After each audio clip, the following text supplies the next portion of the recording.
time now to get into the first panel discussion for the day, which is on the topic, automation versus humanization. Improving hiring efficiency without sacrificing quality. All right, let's get started. Without further ado, I would like to invite Ms. Sangeeta Parameswaran, General Manager, HR Blue Star. Mr. BALASUBRAMANIAN SETHURAMAN, Head HR, Parekh Integrated Services. Can we please have you on stage? He'll be joined by Mr. Sanchit Sinha, SGM, Corporate HR, Hikal. Then we have Mr. Abhijeet Nadgouda, Head People, Jyothy Labs. The session will be moderated by none other than Dr. Jayant Kumar, CHRO, Adani Realty. Let's keep the applause going for everyone. Over to you. Thanks for being here. This is the first discussion that we are having. A very well-experienced and illustrious panel. Next 60 minutes, we are going to deep dive into the world of HR, but not the entire world of HR, a thin slice of that, which is the talent acquisition and how the technology and AI and other things that Sanjay just mentioned is impacting it. Where are we today? And what are the kind of future that is lurking? We don't have any crystal ball, but we'll use our wisdom, our experience, our knowledge to help. Together we have to navigate through this whole transition that is happening in our world of work. But it's not only HR that is undergoing a change. If we look around our life, then almost all aspects of our life have changed already. It's incorrect to say that it's changing. But the world has been changing all the time. It's not that it has started changing now. Whether we look at our income patterns, expenses, taxes, ownership of land, buying patterns, everything has undergone sea change and technology has entered into it. So if the entire world is changing, it's only fair that the work also changes. So the world of work has been changing. We are at that point of time where now going forward, next 3 to 5 years, maybe 10 years back, we used to say that change is coming and we need to prepare ourselves, but now we are in the middle of the change. And if we do not acknowledge it, if we do not prepare ourselves well, then that may not be fair to ourselves. And hence our entire effort in this discussion, next 60 minutes or so, is going to be, I see the timer, it's only 39 minutes left. So we are going to basically find out as to what are the significant changes which are already there. If we are aware, if we are prepared, that's fine. If not, then how we are going to navigate through those changes in days ahead. So I have a bunch of questions for each one of you. Before we begin, I want to give a disclaimer that though we will be talking of technology and AI and everything, but these questions have been written by a non-tech system, a human system, and the responses that my colleagues will also give will be human responses, not enabled by AI or technology. So Sangeeta, starting with you, I will give you a bunch of questions, and in case while you are responding, if you forget what are the second or third question, then you can always ask me. How is the market changing for talent acquisition technologies? That is the first thing. And what are the offerings currently available? What are the discoveries in the making? If you can help us. And also your view, how is the market likely to shape in next 3 to 5 years? Because that's the long term now. We can't predict beyond that. Thank you. Sure. Thank you. I think as he was talking about the world changing, we are all lucky to be at the brink of a tipping point. That's what I would call the stage that we are all in today. In terms of while AI has entered our lives, we have got a grip of the kind of advantages that it can actually bring to our workplace, our lives. I think if I draw a parallel, it is similar to the world before Uber and Swiggy and Blinkit. And we were wondering, घर बैठे बैठे कैसे कुछ चीज़ ऐसे घर पे आ जाएगा? Yeah, I mean, actually like having a cab at your doorstep. So those kind of impossible things that seemed at a point in time now are part of your reality, and it is the same stakeholders and it is the same people who are experiencing, you, me, employees, as recruiters, as HR personnel, we are experiencing the same kind of a tipping point in our talent acquisition strategies. So in terms of whether you have an ATS, an applicant tracking system in place, I think it will take care of a lot of the gaps that we had all this while in recruitment. Typically what is also being now often spoken about, that you don't ghost the candidate. You actually at each point in time, the manager, the hiring manager, you, the candidate knows whether what is the next stage, am I going to the next step, what is it going to be in terms of the journey. And here I feel, when I say tipping point, I also feel it's a lot to do with change management. I'll practically tell you the scenario back home in Blue Star. We've had a hell of a time actually having people subscribe to the changes that we are making. यार जो email पे हो सकता है, एक call पे हो सकता है, अभी तुम बोल रही हो जाके सिस्टम में लॉग इन करो and then put in the details, etc. That's your work, yeah. Your KRA, Sangeeta. Okay, why are you making me do all this? But I think once they understand that at a click of a button for them, they can screen at the screen, I mean, something that the pre-screening already done of the resumes, the match that is shown there, certain keywords that are highlighted for them there. So I think then they slowly understand the value of it, which then actually cuts down a lot of their own manual process and screening through resumes. Because typically, thanks to AI, agar aapke paas AI hai as a recruiter, candidate also has AI. So he or she will easily, and that's what I would also do if I were applying for a job, is match the JD to my resume, look at certain keywords, put them there, spruce it around, make a good masala, and put it out there.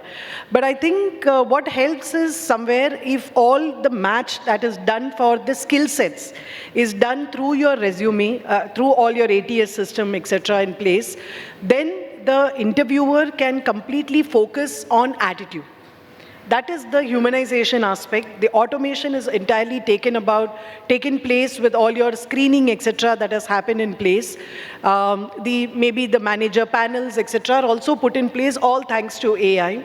And now you get the human element, because I think, and I would easily say that from my experience of Blue Star, where I am from the last 16 years, is that it is the attitude, the sense of fulfillment that an employee feels that would actually determine the longevity. While it's easy to say that, I mean, it's my personal opinion that whether Gen Z or millennials may not be able to stick to a particular place, I think it's our responsibility as an organization to be able to give that sense of fulfillment matching their career goals. Now, if I am a recipient of Swiggy and Blinkit and, I have accessories at my doorstep, I'm wearing a sari today and I have an accessory that I don't have to match for it, then I easily actually blink it in 15 minutes. Okay, I found it mind-boggling when a colleague of mine did that. If that is what I am experiencing in my personal life, then how do you expect me, and I'm speaking on behalf of Gen Zs, how do you expect me to have this high level of frustration tolerance and actually go through the repetitive tasks which can be easily automated, etc.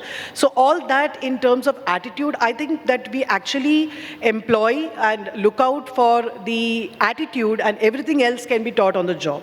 So having said that, I think that's how you blend automation and humanization. That is the AI, make AI do the work. As the earlier speaker was talking about, that let AI do the actual, in terms of the screening, in terms of the entire intelligence, to actually use it is up to us, and actually bring in the human element, which is attitude, the sense of belonging, seeing a proper match, analyzing the psychometric tools that you have applied. That, I think, is the humanization element that you would bring to the table. Okay, thanks. So that was very helpful. very comprehensive. But I take away one point that you mentioned, that bringing technology in the organization, advent of technology is one part, adoption is second part.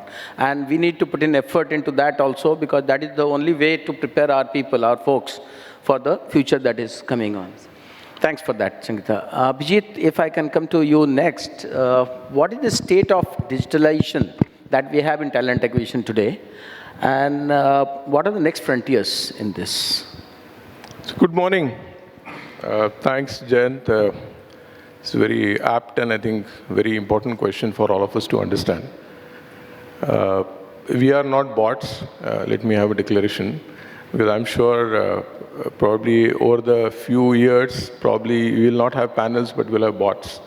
And we are fortunate that we are still in that era. So I was talking to Jayant, it is not automation versus humanization, but it is automation with humanization. And that's what it's very important when we talk about digitalization of the entire piece of talent acquisition. Fundamentally, I think we need to understand the difference, what is digitalization and transformation. Largely the issues, or rather I would say that many times we are getting succumb into the overall premise that we are probably automating few processes. It means we are moving towards digitalization of the process, whether it is talent acquisition or any other process. But it's very important that are we doing the digitization because it is a business requirement, or it is more as a basically business trend? Because many times we are driving it because it is trend, not the basically purpose or any kind of a requirement. And any digitalization processes can be successful, provided our purpose and our business goals are aligned with that part. And 90% cases, I'm sure, here you will have your own stories, but failure of any digitalization or any talent acquisition processes, when we are moving it from, we are adding our tech stacks, is that basically there is no alignment with the business. And I think this is something which, we will have a lot of stories that why your application tracking system got failed or it was not accepted. And rather, Sangeeta was talking about what is that candidate experience. These things are very important. So candidate experience and business goals, if you are very rightly aligned and clear, I think any digitalization of talent acquisition process can be driven in a very right direction. Second, importantly, what is that our overall goal is when we talk about as a human resource, as a function? Are we looking only from the operational efficiency perspective, or we are targeting the bigger transformation at the organization level? Because many times it happens that we are restricting the entire process to only the operational efficiency. But I feel it should be a bigger agenda. It should be a part of the overall organization transformation strategy, rather than only restricting it to a particular process or the function. And then, I would see that the overall success is quite aligned when we are talking about whether we are bringing it different kind of, I would say, the technologies or processes. We have ample of technologies now available, whether it is OpenAI, whether it is we have machine learning, so different kind of technologies we have. And those digital strategies, digital processes are very much available in talent acquisition as well. But the basic essence, I would still say that it's very important that what is our premise and what is our purpose, because if that is not basically clear, many times we are probably just copy-pasting a few systems, but it is basically not giving us any kind of a relief. Another very important factor in this entire digitalization activity is that what kind of a basically technologies we are adopting for what purpose. That is also very important, that many times it happens that we are putting it the processes, whether it is for that particular process or we are basically gaining it for the purpose of driving it entire goal. Because I just want to give you an example, if you allow me, Jayant. In our case, in one of my organizations, one of the metric was the dropout ratios of the candidate.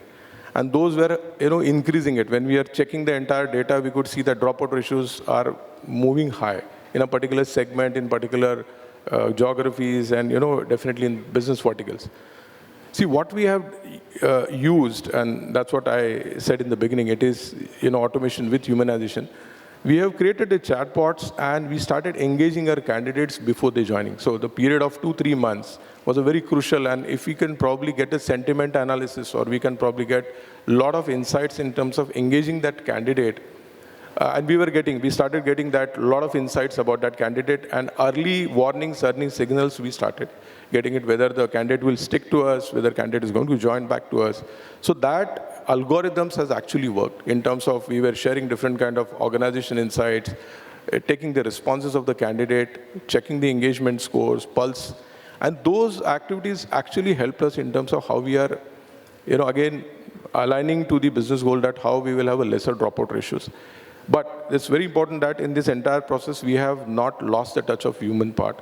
So we had, even though we were having this process, we used to call our candidates over a coffee or probably over a small breakfast meetings in order to see that whether our digitalized outcomes are matching with the reality. And those consolidation of both the processes are many times gives us the right kind of solutions. So, I mean, that's how I think our plan should be, and that will probably give us a certain kind of help. Thank you. Thanks, Abhijeet. What I hear you say is that while a lot of technologies are available, whether it is automatic screening or sourcing of candidate or through crawling, getting the long list, short list, everything, but then why are we doing what we are doing? We need to define and we need to link it to the overall larger transformation project of the organization, because this is the time when most of the business models are moving from a physical model to a digital model of value creation. So in that, we should not lose sight of why are we proposing certain technology to be brought in. Thank you. That was very sharp. Bala, today it's inevitable. The automation has to come across the entire value chain.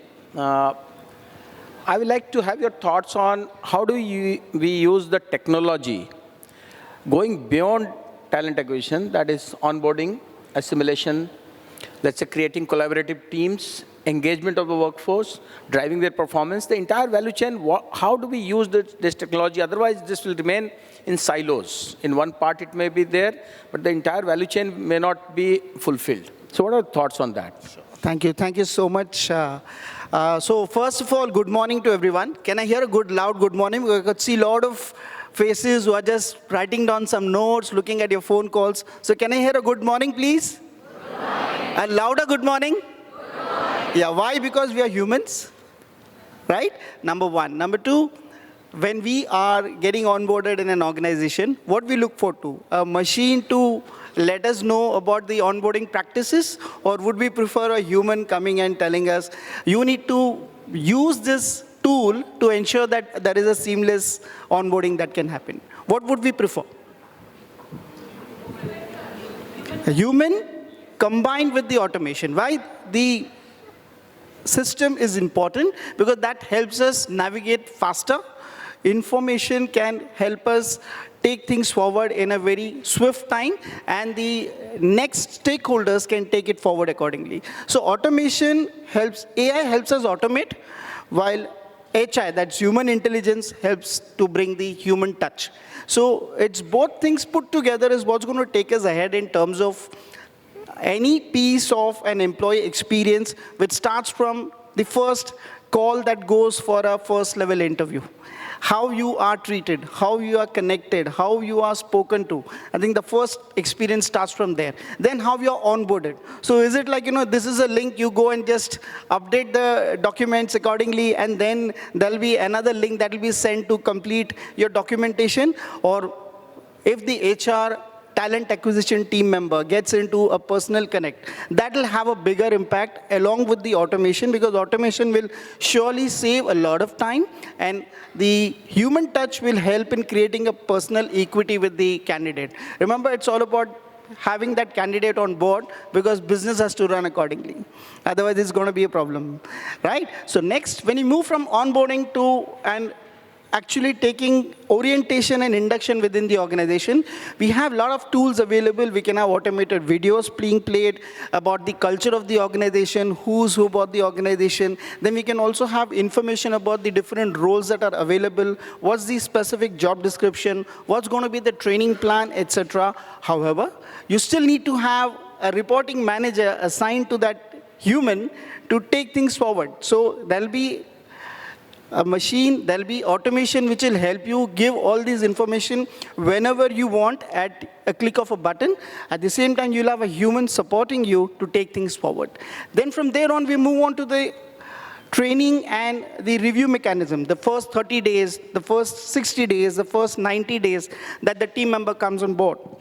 You would want him or her to feel a part of this bigger culture, bigger family, bigger organization. So again, you will have a lot of these feedback surveys which can be automated and which is automated. So the gentleman who spoke earlier, their system is very, very adept to have all these information. I have seen their systems. There are other opportunities available to you outside as well. So you should actually go and have a look at each of them. Each has their own areas of interest, and you can actually use them based on your requirement. So coming to the onboarding part, then we move to the review and the feedback mechanism as to how your entire employee experience was from the start till the 30th day. And then we move on to the 60th and the 90th day when the employee is actually relaxed, he's settled down. Because the first 30 days are the time when actually you think of, should I go for the other offer? Because the culture is not the same that was expected or that was communicated to me. Now that's going to be a challenge for all of us. Then we move on to the engagement part. Now engagement is not just about the celebrations. Engagement is all about recognizing, appreciating, getting a feel of a bigger picture about what you are as an individual for that particular organization and how you're adding value. I mean, that's going to be the next part of it. Most importantly, vitamin M is what we look at, right? What's vitamin M? It's money. So at the end of the day, all these things are good to have. Most importantly, whether on 30th or 31st, the salary gets credited. Now, to get that credit to happen, you need the support of automation. You need an automated payroll system, which is where the HRMS can come into play, which will help us give all the information about the benefits that we have, the salary that we got paid, and how we can take it forward in case there is a query. You have automated bots available, which will help you ask those transactional queries and save your time and the HR representative's time. And we can focus more on building a better strategic relationship, giving them more impactful information about what they can do to progress within the organization. So salary is done, then we go to the performance appraisals, then we go on to the training identification. So again, over there, you have everything that is already mentioned during your talent acquisition phase. You exactly know which are the areas that one needs to work upon. That is already mentioned, which can be taken as a training phase during the first 3 to 6 months. Over then, you can have the training and learning interventions that will again happen through your AI. It will give you information about what are the training hours that you have completed and what still needs to be done. You have opportunities available to go through courses at your own sweet will time and self-learn, upskill, and upgrade as much as you want to. And finally is the exit process. Again, if it's seamless, if it's easy at a click of a button, the way you join the organization, you will want to come back to the organization once again. Because if your entry was like a dulha and an exit was like a sasur, then it becomes a problem. You need to have both of it together. So you need to have it in the right perspective that you actually have a good memory when you go out. And imagine you leave the organization and the second day you have the credit of your full and final settlement. I mean, that's a wow factor. That's what we would look at, and that's what automation will do to us. Humans will actually ensure that they get all the informations uploaded in the system, and automation or AI is going to help us get that ting exactly on the second day after we move the organization. Thank you so much. Thanks, Bala. My summary of your thoughts is that we need to have a perfect blend of the automated system, whether powered by AI or otherwise, with the human systems. So that is how we merge the software aspects of HR, and that's one of the danger that all of us have been having for almost a decade now, that when all these things come, where does the HR function stand in terms of its soft touch, its soft appeal, and the soft nature of the function in which we touch the lives and emotions of people, and how do we do that? So we'll explore that also, but thanks a lot for this. Now, Sanchit, so far we are talking of AI, and also Bala touched upon some of the aspects of non-AI based automated systems. How do we use that? As if AI is not enough to make changes in our life, the projection is that next 3 cycles, 3 years from now, which is 2027-28 around, the breakthrough of AGI will be in full blow. Artificial General Intelligence, AGI. And 2 years after that, by 2030 or 2031, we will have ASI, artificial superintelligence. So how do you see the talent acquisition space? Because in this session, what we are doing is we are slicing and deep diving on the talent acquisition. What are the specific use of tech in the AI era, and also some of the things which are likely to come based on predictive analysis and other things which we are talking? How do you see the future in next, let's say, 3 cycles only when the AGI comes? Because a lot of applications will start coming in when AGI comes in the play. What are your thoughts on that? Thank you. Good morning, everybody.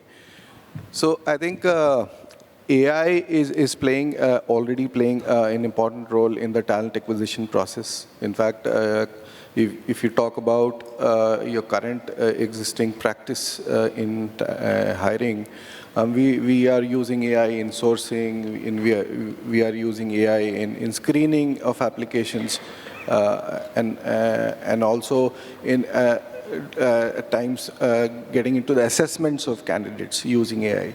So all of these we are currently using, and AI is helping us in all of these areas. But at the same time, we also need to be mindful, as our panelists also earlier had said, we need to apply our mind also at the same time, not only completely relying on AI, so that we don't lose out on the skills that we are actually looking at, and we might not be able to really, AI might not be able to do the justice completely. So human mind is always is important when we actually are screening or evaluating candidates. So that is one area that AI is helping us along with the human mind. Other than this, as we are also talking about use of predictive analytics, data-driven decision-making in hiring.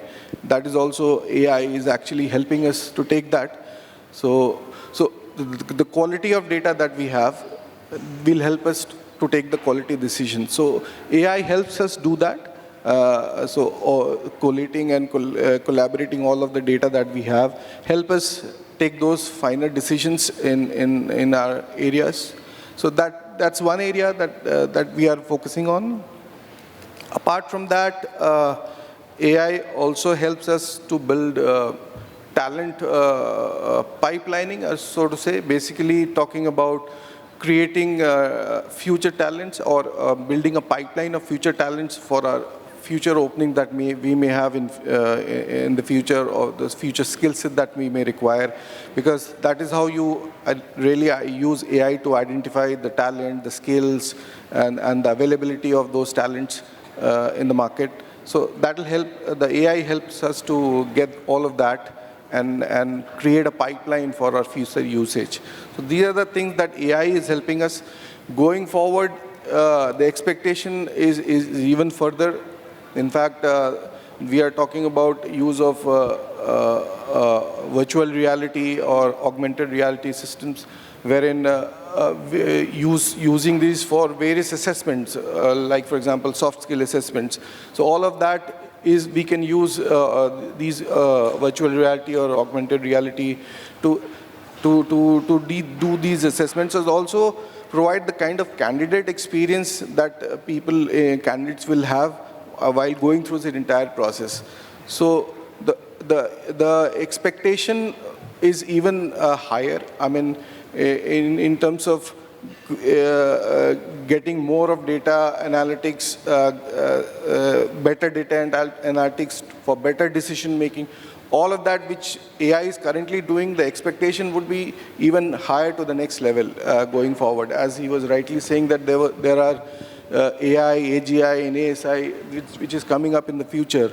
So all of that is going to further create the expectation, and it's all going to happen for the good. In fact, that will help us in better decision making, better hiring of the candidates, improving the candidates' experience while in the complete talent acquisition process. So all of that is going to improve and help the organization to really take that as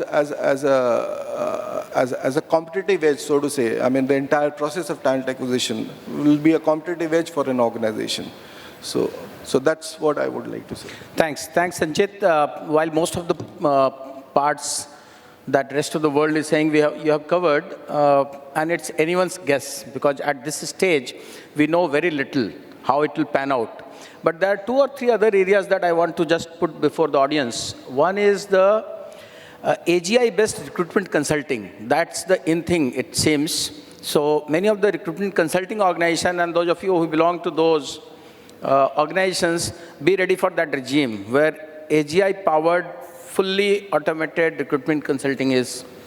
The second thing that is likely to get impacted is the DEI, diversity and inclusion, diversity, equity, and inclusion. This is likely to get impacted big time, because so far we have been trying to improve the diversity ratio at the workplace, and we are trying to do as much inclusion, not limited to gender inclusion, but in every which way, inclusive workplace. So AGI, it is supposed to be having massive impact on that.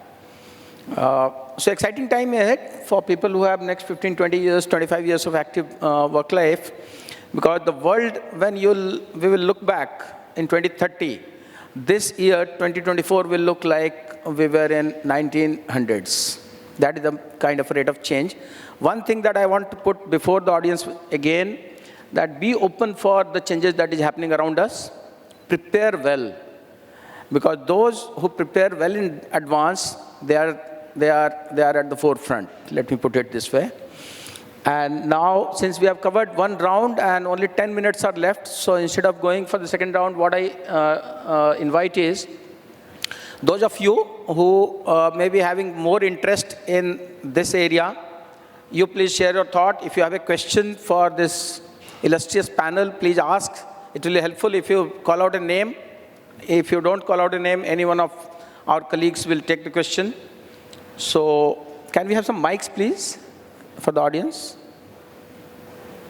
Or you have to shout. Our volumes are good in HR, so that should not be a problem.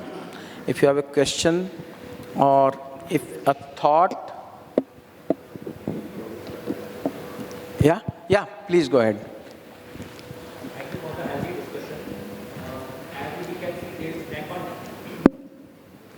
Thank you for the healthy discussion. 1 second. You leave.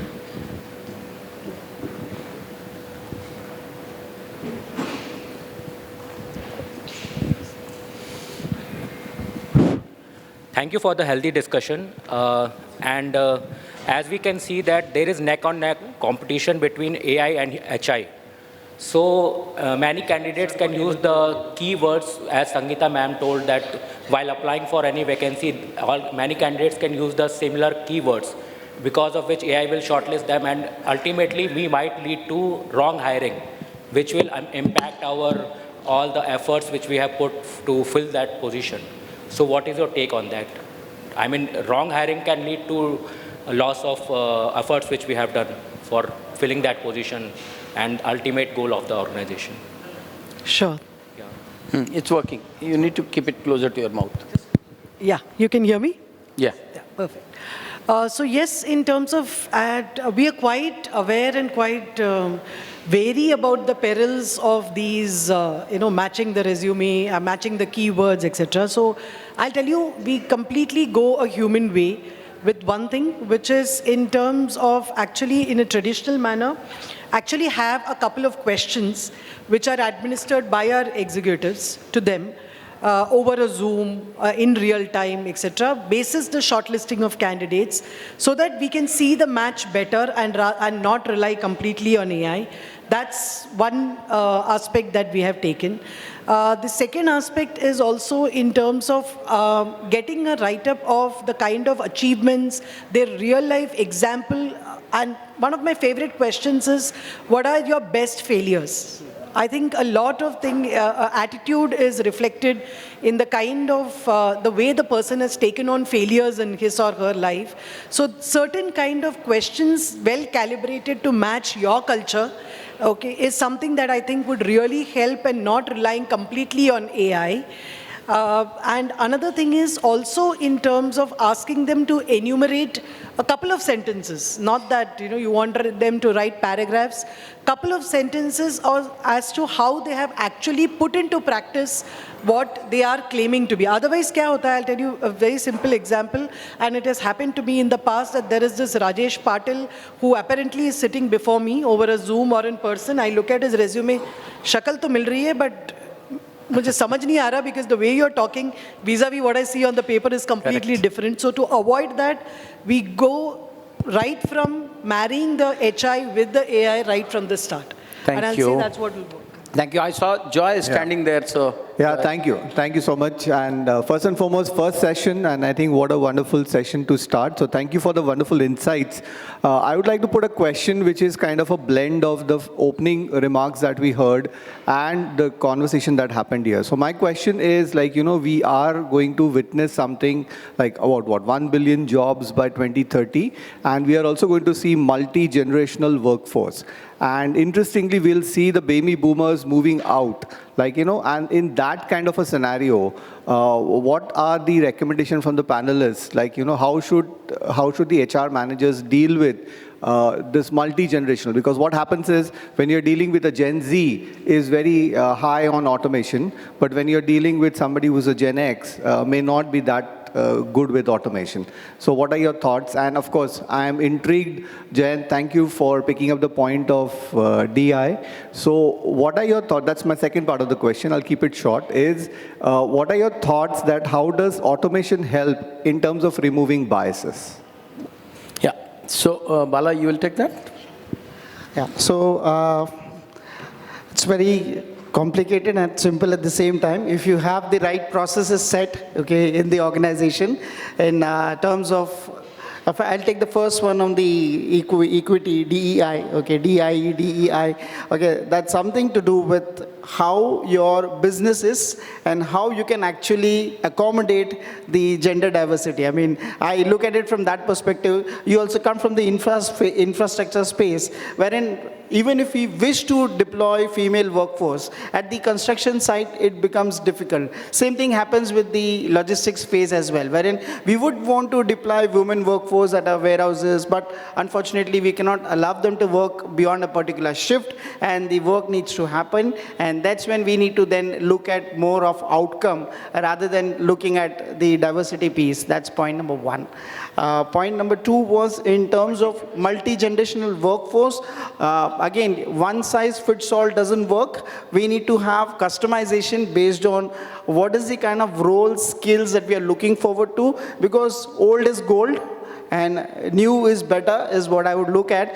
But at the same time, Gen Z ko itna humne tiraskar kiya hai. Gen Z is pathetic, Gen Z is this, Gen Z is that. I think it's also to do with the mindset that we have, because we have become more like parents. So we look at every new entrant as a child and we want to actually discipline. Aisa nahi karna, waise karna hai. Wherein one also needs to change the mindset, the way we deal with multi-generational workforce. We also need to have a different way of communicating and connecting with them. Thanks. Joy, if I can add to what Bala said on your question of multi-generation, to my mind, there is a fundamental difference. The new generation is digital native generation. They know it instinctively. They do it instinctively. They are far more capable in terms of doing things on the go, adapting it very fast, and not willing to live without it. Whereas the other generations which are there, they have to transition. That's a transition generation. And with transition, there is a subconscious resistance, because we have lived in a world where we said that this is such a beautiful world, we have been doing things in this way, why do we need to change? Even if it is more convenient, even if we know that it is more efficient and effective, still we want to resist. That's our nature, that's human nature. The imperative for the organization, answering your question, is then how do we promote, how do we nurture this digital native generation, because their numbers are lesser today. But that's not the scenario a few years hence. After some time, that generation will be in large proportion and the other generations will go on declining. So we need to nurture them. We need to promote them of being what they are, valuing their contributions, valuing their mindset, all those things. And we should also help the transition generation in transitioning well through multiple means. That is the only approach that comes to my mind. Other than that, I don't know. It's a natural kind of a transition that will take place. Some people will fall off. Those who will not adapt, they will fall off the curve. And that's the reality of life. Let's be very clear and candid about it. Yeah.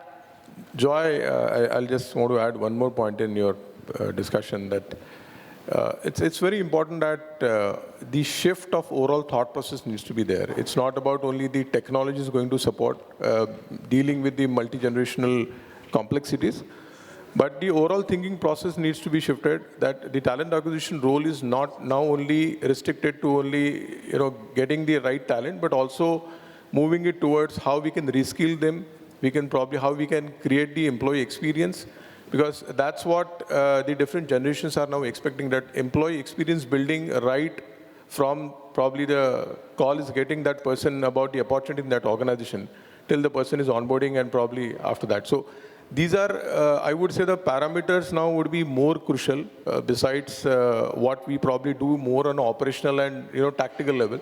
But on I would say that at a strategic level, it is very important that what is our approach we are going to build upon it. It's not probably a traditional approach is going to help us to, probably which is more useful in the baby boomers time or any other generations. But with time changing, definitely that approach is going to help us. And secondly, very important factor is that what is that, it talks about the DEI. Again, DEI is going to be certainly having a very different connotations when we are talking about the organizations, because the requirement versus definitely what we are practicing, it has to be synced with what we are doing it, because many times DEI is more as a compliance tool rather than as a part of the culture. The moment we start adopting that as a culture, I think definitely technology is going to add value in the entire process.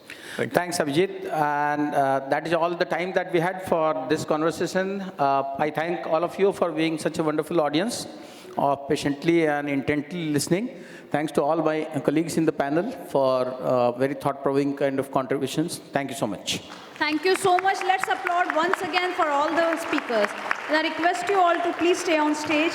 May I have on stage Mr. Sanjay Kamath to felicitate all our speakers with our token of appreciation. And applause shouldn't die, guys.